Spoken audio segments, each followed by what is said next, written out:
प्रणाम आचार्य जी। अभी भी मैं आपसे माइक हाथ में लिया तो मेरे मन में यानी जब से मैं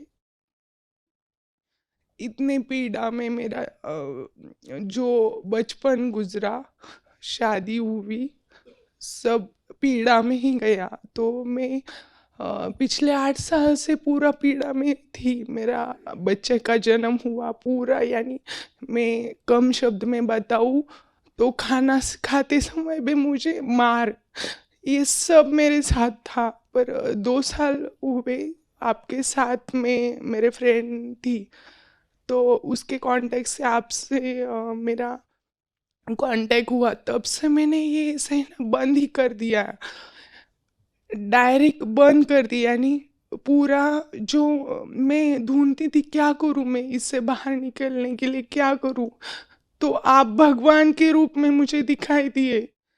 आप बोलते हैं भगवान मत मानो मुझे, पर मेरे लिए आप भगवान ही हो। और ये जो मैं फर्स्ट टाइम बोल रही हूँ ना, ये मेरे जन्म के बाद पहला ही टाइम होगा जो मैं आपसे बात कर रही हूँ। अभी भी मेरा हाथ है ना, थर थर पूरा काँप रहा है।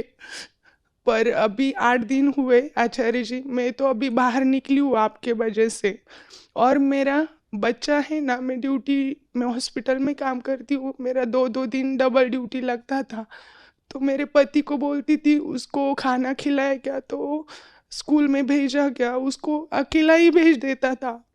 मैंने बाद में देखा तो मैंने आपसे कुछ सुना था आचार्य जी कि तुम एक 100% अगर बच्चे को कुछ दे रहे हो तो वो सच्ची में नहीं है, तुम उसके साथ बहुत उसको पूरा दे रहे हो।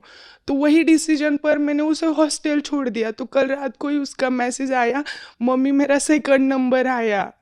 तो यानी और मेरा जो प्रश्न है आचार्य जी, 8 दिन के पहले मैं मेरे मायके गई थी, मैं से से तो मेरी माँ का भी जीवन ऐसा ही गया। और मुझे भी लगता था आपसे मिलने के पहले कि उसका जीवन ऐसा ही है। पर मेरी जो माँ है ना, अक्षरशः अगर खाने को बैठी, मेरे पापा ने आवाज़ दिया ना तो झट से उठ के जाती है। बाथरूम गई ना, पापा ने आवाज़ दिया ना, झट से उठ जाती है। उसको बीपी है, शुगर है, सब कुछ है। मैंने उसको 1 घंटा समझाया आपके ही विचार से कि तू ऐसा मत कर, तू शादी जब से जन्म लिया तब से ऐसा ही कर रही, तेरा खुद का कुछ है। इतने मारते पीटते, कोई भी छोटा बच्चा आया ना उसको भी पानी ऐसा, तू खाएगा क्या, पूरा उसको ऐसा लगता है कि उसका जन्म ही ऐसा हुआ है दूसरों को सेवा करने में। तो मुझे उससे उसको बाहर निकालना है, तो मुझे नहीं समझ में आ रहा है क्या करे, तो मार्गदर्शन करिए आचार्य जी। धन्यवाद।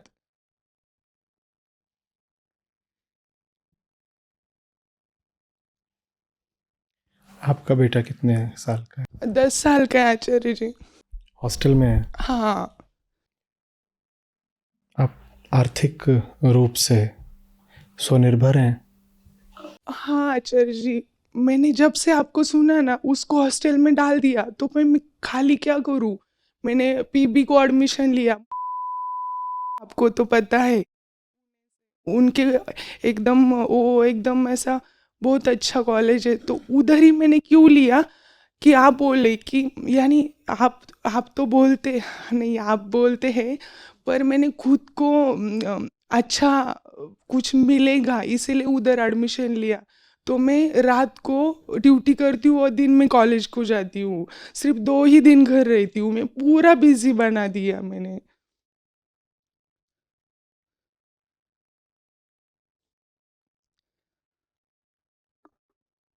माँ कहाँ रहती हैं? माँ गांव में है, बोल के उधर गांव में रहते हो। आपके यहाँ से कितनी दूर है गाँव? 200 किलोमीटर होगा आचार्य जी। पिताजी क्या करते हैं? वो तो उनका 12वीं हुआ है, उनके विचार वकील जैसे ही है, पर पूरा वो दूसरों को पागल करते हैं।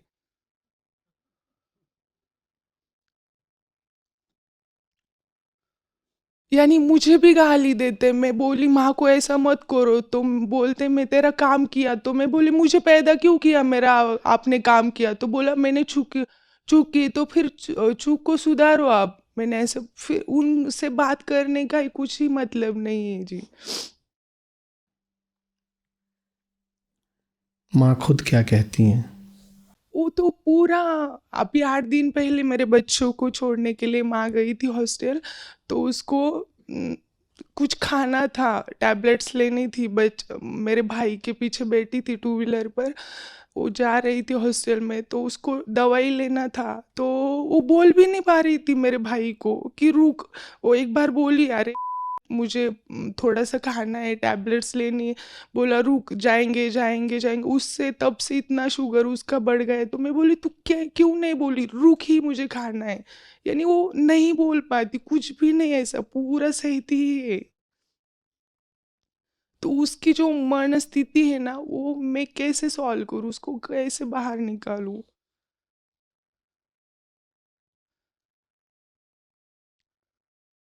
अभी 8 दिन हुए आचार्य जी, मैं रोज रोती हूँ। कब कब आपको ऐसा पूछूंगी, क्योंकि नहीं मुझे, उसको अगर कुछ हो गया ना, नहीं मुझे तो नहीं पता क्या होगा।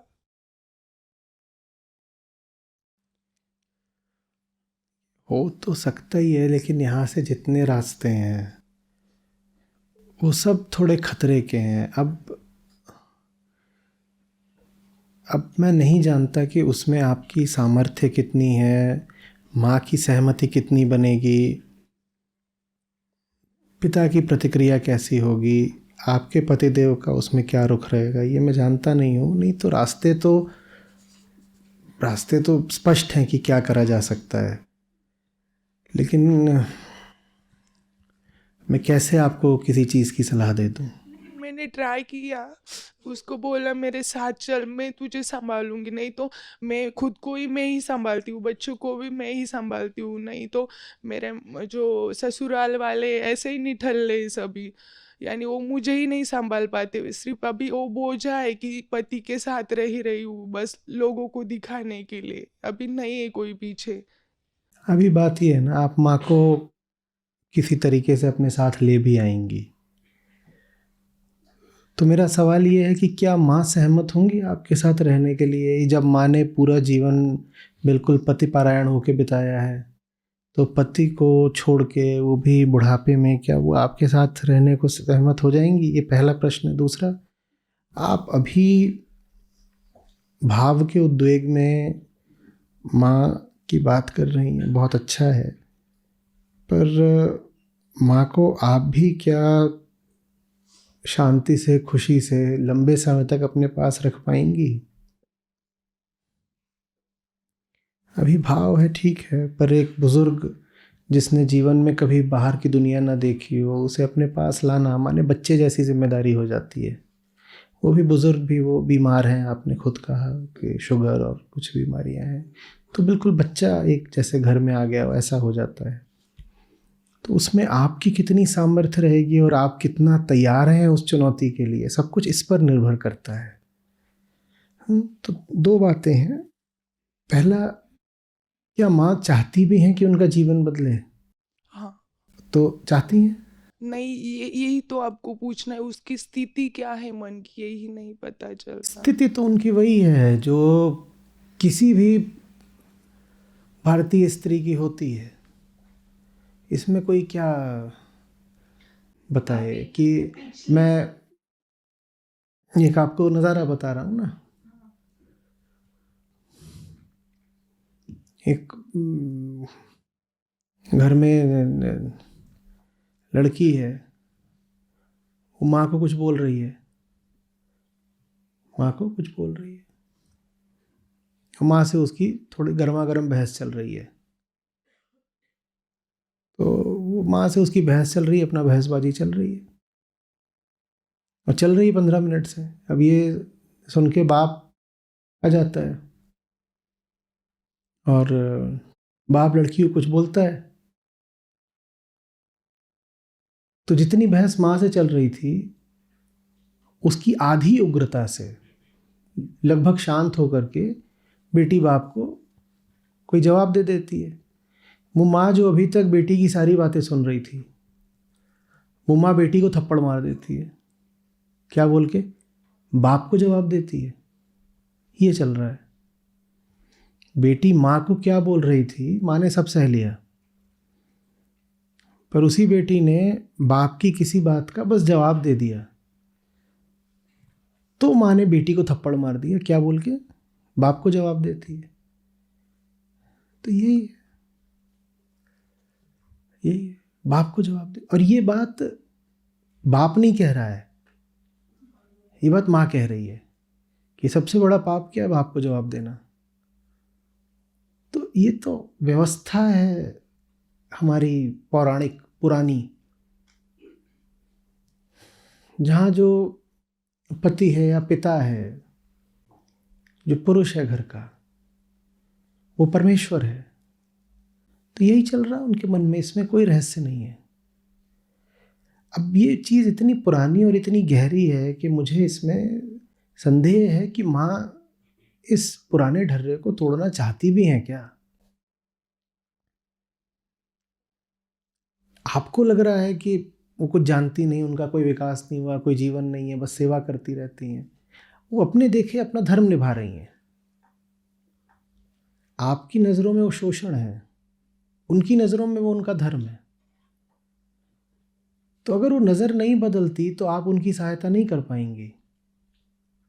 आचार्य जी, ये पहली बार 3 बार उसका पैर फ्रैक्चर हो गया था। अभी वो बीमार पड़ी थी, मुझे ही साथ में रहना पड़ता, तो कोई नहीं आता था। कोई ना आए भले ही, तो भी तो ऐसा ही जीवन व्यतीत करे वो, यानी कुछ भी अनिवार्य नहीं होता है। सब कुछ एक विकल्प की तरह होता है। चुनाव का अधिकार हमारे पास है। पहले तो आपको माँ को ये समझाना पड़ेगा, जिस भी तरीके से समझा सकते हो, कि आपका जीवन आपका अपना चुनाव होता है। वो अगर ये समझ पा रही हैं तो ही आगे उनकी सहायता करी जा सकती है। नहीं तो ये होगा कि आप उनको ले आएंगी अपने साथ और 10-15 दिन रखेंगी, आपको पता चलेगा माँ ही विद्रोह कर रही हैं। माँ कह रही हैं कि तू मुझे मेरे पति से अलग कर रही है, तू मेरा धर्म खराब कर रही है।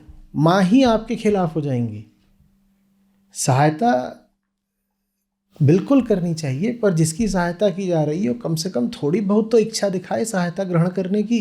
नहीं दिखाती वो इच्छा भी। तो फिर वो इच्छा आप पैदा करिए। पहला काम ये है।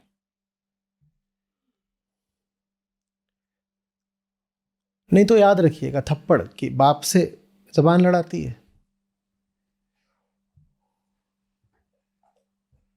वो इच्छा उनमें पैदा करनी पड़ेगी। आप जैसे भी पैदा करिए, उसके लिए मुझे नहीं मालूम घर में माहौल कैसा है, नहीं तो मैं कहता कि उनको आप सत्रों का एक फ्री लिंक ही दे दीजिए। आचार्य जी, माहौल ऐसा है कि सवेरे मैंने 8 दिन पहले उधर गई थी, तो वो गैस चालू करना था तो मिल नहीं रहा था पापा को, तो बोले, माँ बोली रुको मैं मैचेस देती हूँ। तो उठ, वो ऐसा जो लिया था नांग पे, वो उड़ते टाइम तक पापा ने गाली गलौज इतना, यानी घर का शुरुआत ही उससे होता है जो इतना। पूरी व्यवस्था रही है उसमें इसको पति का अधिकार माना जाता है और इसे पत्नी को पति का प्रेम मानना चाहिए। गाली देना, भाई वो जमींदार है घर का, उसका अधिकार है, और आप सब प्रजा हो। आपका धर्म है कि आपको गाली भी मिल रही है तो आप इसे स्नेह मानो कि ये तो प्रेम की फुहार है, गाली थोड़ी है। मैं इस वजह से जब मेरा शादी हुआ ना, मैं रोई नहीं, तो मेरी माँ बोली, कितना अभी तक बोलती है, तू शादी, मुझे ना गाड़ी में बिठाया तो मैं शान जाके बैठ गई गाड़ी में, मुझे ऐसा खींच के बाहर लाया, रो क्यों नहीं रही है तू? तो मेरे मामी ने मेरे पास खींचा और बोली, रो ऐसा, मैं फिर वो ऐसा, सब याद करने से नहीं होगा ना। नहीं नहीं, वो मुझे बोली, माँ तू अभी तक बोलती मुझे, तू रोई नहीं तो शादी माँ में, की तू जब रोई अभी ये नहीं शादी हालत में। है तो वो जो भी वहां चल रहा है घर में, माँ उसमें बराबर की सहभागी है भाई। आप माँ को इस हालत में अपने पास ले आएंगी, माँ सीधे आपको ही दोष देंगी। जब माँ की हालत ऐसी है कि वो बोल रही है तू रोई नहीं, गाड़ी से बाहर खींच रही हो, ये सब कर रही हैं, तो इसमें हम माँ को शोषित माने या ये माने कि माँ उस पूरी व्यवस्था में भागीदार हैं? यही तो वेदांत सिखाता है ना, तुम्हारे साथ जो भी हो रहा है तुम्हारी भागीदारी से हो रहा है। उनका पहले थोड़ा सा उनकी मान्यताएं बदलेंगी तभी कुछ होगा, और मान्यताएं नहीं बदलेंगी तो अफसोस के साथ हम यही कह सकते हैं कि कुछ बदला नहीं जा सकता। भाई किसी सामान को उठा के यहां से यहां रख दो, कोई व्यक्ति सामान नहीं होता ना। आप ये नहीं कर सकते कि तुम कैद में थे और मैंने तुमको उठा के मुक्ति में रख दिया है। उसके भीतर अपने एक ज्ञान होना चाहिए, एक समझ होनी चाहिए कि मैं साफ साफ देख रही हूं कि मुझे जीवन किस दिशा में ले जाना है। वो व्यक्ति अगर खुद ही नहीं देख रहा है तो आप कुछ नहीं कर पाएंगी, बल्कि आप पाएंगे कि आपके जीवन में अशांति आ गई है। और एक दिन आएगा आप माँ को कहेंगी, माँ मैं तुझे खुद वापस छोड़ के आना चाहती हूँ। आपको ही, ये मैंने बहुत करा इसलिए बोल रहा हूँ। जो लोग नहीं आज़ाद होना चाहते, जो नहीं समझना चाहते, मैंने ज़बरदस्ती उनको समझाया है। जो नहीं खाना चाहते मैंने ज़बरदस्ती उनके मुंह में ठूसा है, और उसके मुंह में ठूसोगे तुम्हारे मुंह पे थूक देगा। और ये सब हो चुका है, बिल्कुल जानता हूँ। तो इतनी परिपक्वता रखनी ज़रूरी है कि किसी की सहमति के बिना उसके मुंह में ठूसो मत, पहले सहमति पैदा करो। वो नहीं पैदा कर तो फिर करने जो के है बाद वही फिर फिर कुछ नहीं। फिर आप यही करिए कि मैं अगर अपनी माँ को नहीं मुक्त कर सकती तो दूसरों की माँओं को मुक्त करूं। समाज के लिए काम करिए, समाज के लिए काम करिए। जानवर थोड़ी हैं कि एक खूंटे से उठा के दूसरे में बांध देंगे भाई। वो जो है ना, वो जो सर्कल वो तोड़ना ही नहीं चाहती। मैंने बहुत उस प्रयास सर्कल कर में अब सुविधा है, स्वार्थ है, आदत है, परंपरा है, वो काहे को तोड़ेंगे? भले ही उसमें फिर गाली मिलती हो या मार मिलती हो, ऐसा लगता है it's all part of the package. और जो मेरे जीवन में होता था अभी तक 2 साल पहले, आपसे मिलने के पहले, जो अभी 2 साल पहले ही आचार्य जी मुझे ना, मेरे पति ने जो हमारे इधर उसको खलबत्ता, ऐसा वो ऐसा कुछ कूटते ऐसा, खलबट्टा। उस इधर मारा था मेरे पति ने मुझे। तब से मुझे ऐसा ज्यादा टाइम बैठे ना तो ऐसा चक्कर आता है ऐसा। अब दोबारा मत खाइएगा, बस अब तो यही कर सकते नहीं हैं। नहीं, तो फिर अभी तो कुछ होता ही नहीं, मैंने पूरा बंद ही कर दिया ऐसा सहना। पर अभी भी कुछ ऐसा हुआ ना तो ठीक है तू सहे, पर मैं अभी यानी बोलना, मैंने सबको बोल ही दिया है कि मैं नहीं सहूंगी। पर उससे उसका पता चलता है कि वो मुझे भी बाहर नहीं निकालने देती, और खुद भी निकल नहीं रही बाहर। बाहर नहीं निकलने देती माने? यानी मैं वो प्रॉब्लम से बाहर रही हूँ, जैसे उसका है ना, तो मेरा भी था, तो मैं बाहर निकली उससे। पर वो मुझे भी दोष देती है कि तूने ऐसा किया, हाँ तूने तो देखिए, अब ऐसा। जब ये स्थिति है तो आप उनकी मदद कैसे कर दोगे?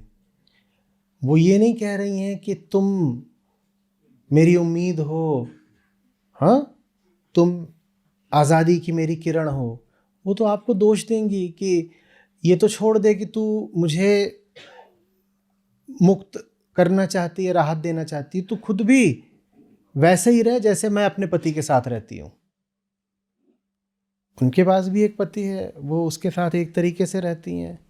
तो वो तो जैसे आपको लग रहा है ना कि उधर उनको कुछ तकलीफ है, वहाँ समस्या है उधर, वैसे अगर वो किसी के पास जाती होंगी तो वहाँ बोलती होंगी मेरी एक बेटी है, वो बड़ी उद्दंड है, वो अपने पति का कहना नहीं मानती, तो बताइए बाबा जी क्या करें?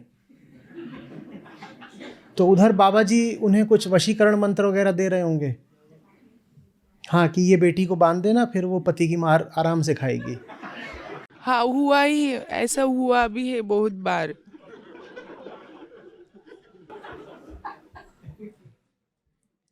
तो जबरदस्ती किसी की सहायता नहीं करी जा सकती। हो सके तो माँ तक ये सेशंस होते हैं, इनका लिंक पहुंचा दीजिए। अभी इसीलिए ये आप वाला लोगों मैं को, पहुंचाऊंगी उनके पास। हाँ, इसीलिए आप लोगों को ये अधिकार दिया था कि एक लिंग घर में जिसको भी देना चाहे दे दीजिए। तो ये माँ को दीजिए, पर पता नहीं देख पाएंगी या नहीं पाएंगी की बात नहीं है, देखना चाहती भी हैं या नहीं हाँ ये हम नहीं जानते। देखेंगी तो तभी जब चाहेंगी। अपनी ओर से सब व्यवस्था कर दीजिए, आगे राम मालिक है, हमें क्या पता। अपना ख्याल करिए, आपको अपनी जिंदगी जीनी है, बच्चा भी छोटा है, अभी आपके बहुत कर्तव्य शेष हैं, अपने प्रति भी, बच्चे के प्रति भी, समाज के प्रति भी। ठीक है, अपनी ये जो ऊर्जा है इसको सही जगह लगाइए। ठीक है, शुक्रिया आचार्य। हाँ हाँ। प्रणाम आचार्य जी। मैं अभी कुछ ही समय से आपके वीडियोस वगैरह देख रही थी और काफ़ी प्रभावित थी। मैं प्रोफेशनल हूँ और इन चीज़ों को बहुत जो आप समझाते हैं बहुत अच्छे से समझती हूँ और ग्रहण करती हूँ।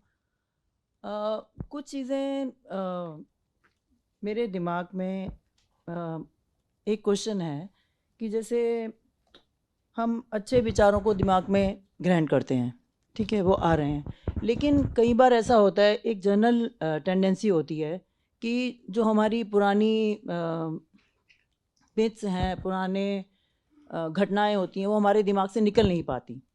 ठीक है ना। ये चीज़ें दूसरों को समझाना बहुत आसान होती है, क्योंकि मैं खुद भी ये चीज़ें औरों को समझाती हूँ। By profession I am doctor. But ये चीज़ें जब अपने ऊपर लागू करनी होती हैं तो वो चीज़ें अपने ऊपर काम नहीं कर पाती। तो इसके लिए मैं कुछ पूछना चाहूँगी कि क्या कर सकते हैं। उसका मतलब बस ये होता है कि वैकेंसी है, वैकेंसी है।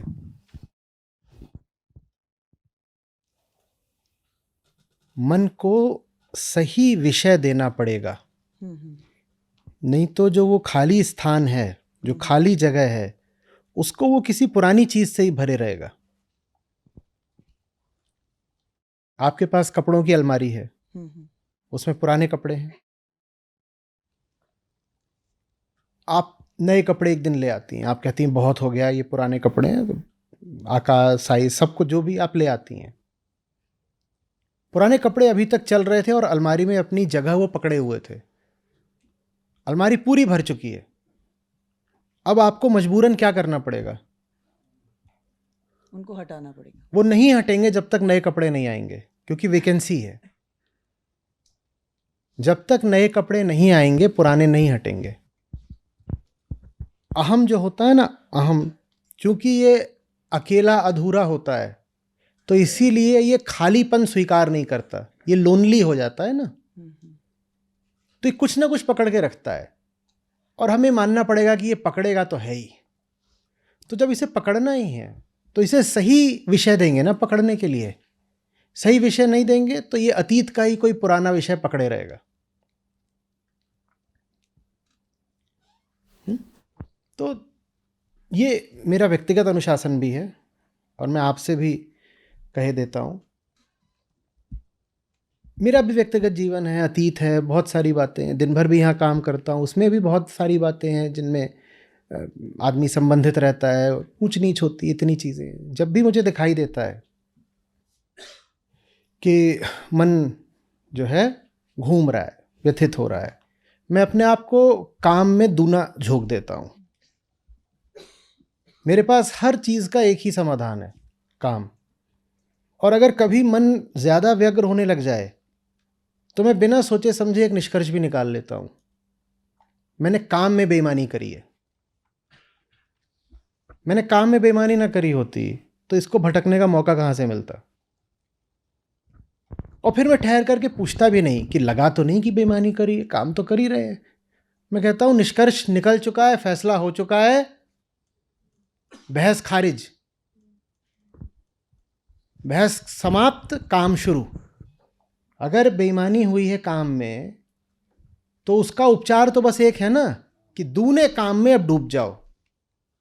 मन अगर चंचल हुआ है तो एक ही प्रायश्चित है, सही काम में डूबो। हाँ आचार्य जी, जैसे आप कह रहे हैं कि आप अपने काम में और अपने आप को झोंक दो, तो एज ए डॉक्टर मैं 24 घंटे काम करती हूँ। फिर भी कभी ना कभी कुछ टाइम जब ऐसा आता है आपके पास, फिर वही काम शुरू हो जाता है दिमाग में।